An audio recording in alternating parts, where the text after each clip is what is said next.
جب ہم اللہ کو پکارتے ہیں تو اللہ ضرور جواب دیتے ہیں۔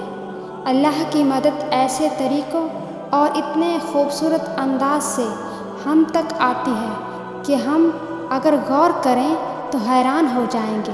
جیسے کوئی کوٹ، کوئی لائن، کوئی آیت، کوئی موٹیویشنل ویڈیو سنتے ہی دل بدل جاتا ہے۔ وہ ایک مایوسی کا خیال دل سے غائب ہو جاتا ہے۔ ایک بے معنی سی چیز بھی کیسے ہمارے دل پہ اثر کر جاتی ہے کہ پتہ ہی نہیں چلتا۔ یہ اللہ کا جواب اور مدد ہی ہوتی ہے، کیونکہ کچھ بھی بلا وجہ ہم تک نہیں آتا۔ کچھ باتوں کے پیچھے اللہ کی مصلحت اور مدد بھی ہوتی ہے۔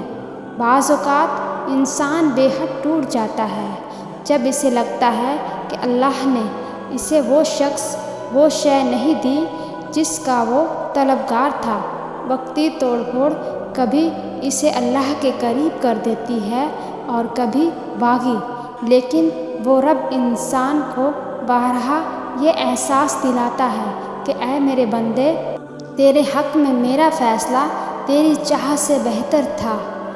خدا واپس بھی تو لا سکتا ہے جس کے دسترس سے نکالا ہو۔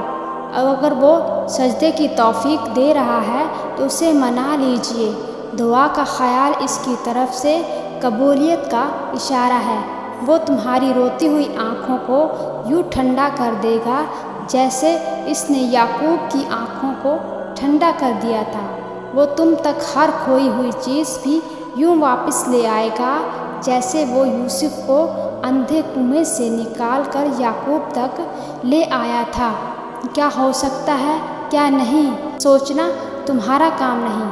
تمہارا کام بس دعا کرنا ہے، پھر دیکھنا وہ ایسے معجزے لائے گا کہ تمہارے رونگٹے کھڑے ہو جائیں گے۔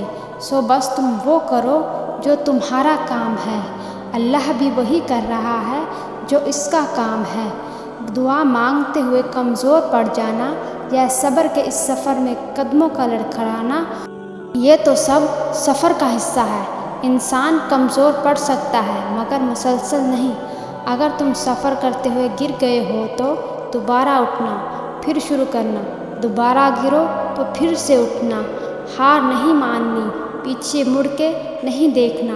ٹھان لو اپنی منزل تک پہنچ کر ہی رہنا ہے۔ اللہ پہ توکل رکھ کے سفر کو جاری رکھو جب تک کن تک نہیں پہنچ جاتے۔